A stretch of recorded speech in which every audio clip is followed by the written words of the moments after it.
Hello friends, welcome back to T point tech student. C plus plus की series में previous video में हमने cover किया था इंट्रोडक्शन टू कंस्ट्रक्टर। इस वीडियो में हम स्टार्ट करने जा रहे हैं types of constructor. Students, C plus plus में कंस्ट्रक्टर जो हैं वो आपके 6 टाइप्स के होते हैं। Number 1 default constructor, second one parameterize constructor, third one copy constructor, fourth one overloaded constructor, fifth dynamic constructor, sixth move constructor. ये 6 तरह के कंस्ट्रक्टर्स हैं जो हम डिजाइन कर सकते हैं सी प्लस प्लस। चलिए वन बाय वन एक एक कंस्ट्रक्टर को हम थ्योरेटिकल समझते हैं और फिर उसका प्रैक्टिकल करके देखेंगे। सबसे पहले हम डिफॉल्ट कंस्ट्रक्टर समझते हैं। स्टूडेंट, डिफॉल्ट कंस्ट्रक्टर वो कंस्ट्रक्टर होता है जो कंपाइलर के थ्रू क्लास के अंदर इम्प्लिसिटली प्रोवाइड किया जाता है अगर प्रोग्रामर में क्लास में कोई कंस्ट्रक्टर डिक्लेयर नहीं किया है। मतलब default constructor, if no constructor is explicitly declared by the programmer in the class, the compiler automatically supply its own default constructor during the compilation process। मतलब कि विदाउट कंस्ट्रक्टर क्लास नहीं हो सकती। अगर प्रोग्रामर ने कंस्ट्रक्टर डिक्लेयर नहीं किया है तो कंपाइलर इम्प्लिसिटली खुद से एक कंस्ट्रक्टर प्रोवाइड कर देगा क्लास के अंदर, जिसको हम डिफॉल्ट कंस्ट्रक्टर कहते हैं। डिफॉल्ट कंस्ट्रक्टर जो है वो आपके ऑब्जेक्ट को डिफॉल्ट वैल्यूज के साथ इनिशियलाइज करने के लिए यूज किया जाता है। अगर प्रोग्रामर ने कंस्ट्रक्टर डिक्लेयर किया है तब कंपाइलर कोई भी डिफॉल्ट कंस्ट्रक्टर प्रोवाइड नहीं करेगा। क्लियर है? डिफॉल्ट कंस्ट्रक्टर वो होता है इट टेक्स नो आर्गुमेंट और has default values for all it's parameter. मतलब क्लास के अंदर जो आपने वेरिएबल डिक्लेयर करे हैं उनको डिफॉल्ट वैल्यूज को प्रोवाइड करने के लिए हम डिफॉल्ट कंस्ट्रक्टर का यूज करते हैं। It is also known as zero argument constructor. इसको जीरो आर्गुमेंट कंस्ट्रक्टर भी कहा जाता है क्योंकि डिफॉल्ट कंस्ट्रक्टर की आर्गुमेंट्स नहीं होती। ये इसकी पहचान है। अगर आपको कोई कंस्ट्रक्टर विदाउट आर्गुमेंट दिख रहा है तो आप कह सकते हैं ये एक डिफॉल्ट कंस्ट्रक्टर है। अगर ये कंपाइलर प्रोवाइड करेगा तो सिस्टम डिफाइंड डिफॉल्ट कंस्ट्रक्टर। अगर यूजर ने लिखा है यानी प्रोग्रामर लिख रहा है क्लास के अंदर एक्सप्लिसिटली तो ये कहलाएगा user defined default constructor. Clear है? चलिए इसका आपको एक प्रैक्टिकली करके दिखाते हैं। एक एक प्रैक्टिकल हम एक एक कंस्ट्रक्टर का करते जाएंगे। चलिए स्टार्ट करते हैं डिफॉल्ट कंस्ट्रक्टर। देखिए स्टूडेंट, एक क्लास डिक्लेयर कर रहा हूं स्टूडेंट नाम से। ये क्लास डिक्लेयर करी है। अब इसके अंदर मैंने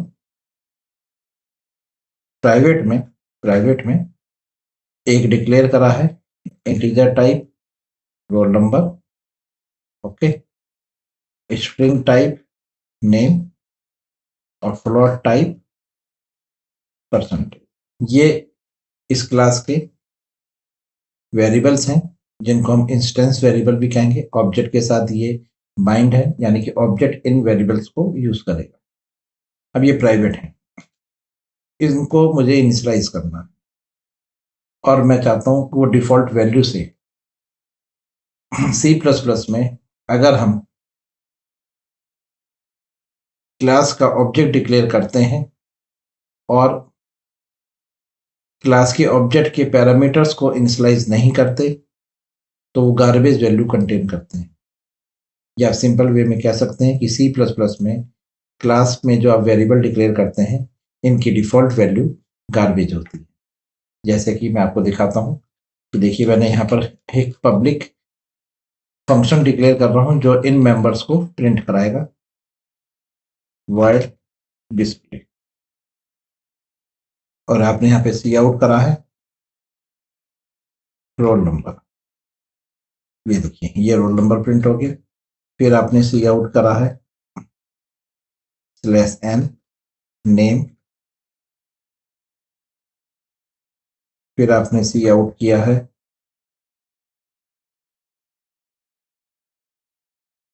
परसेंटेज। ओके, चलिए ये आपके क्लास के मेंबर डिक्लेयर हो गए।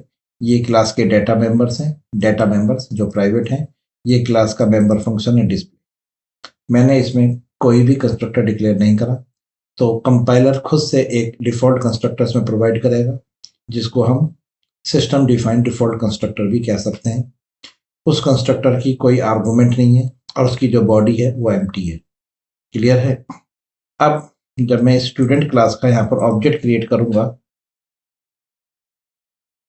S1, तो ये जो ऑब्जेक्ट है S1 ये इनिशियलाइज कर दिया गया डिफॉल्ट वैल्यू से।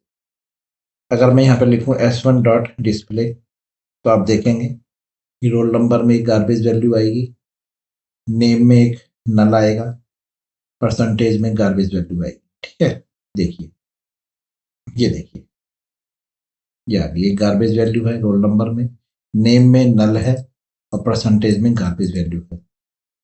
क्लियर है? मैं इन गार्बेज वैल्यूज को रिप्लेस करना चाहता हूँ, हटाना चाहता हूँ, इसकी जगह कोई डिफॉल्ट वैल्यू रखना चाहता हूँ। ठीक है, तो हम बनाएंगे एक यूजर डिफाइंड डिफॉल्ट कंस्ट्रक्टर। ये लीजिए, ये है आपका डिफॉल्ट कंस्ट्रक्टर। इसकी मैंने आपको पहचान बताई थी, नो आर्गुमेंट। इस कंस्ट्रक्टर की कोई आर्गुमेंट नहीं होती, वो डिफॉल्ट कंस्ट्रक्टर होता है। ठीक है, अब ये रोल नंबर यहाँ पर सेट कर देगा 101, नेम में इसने सेट कर दिया ABC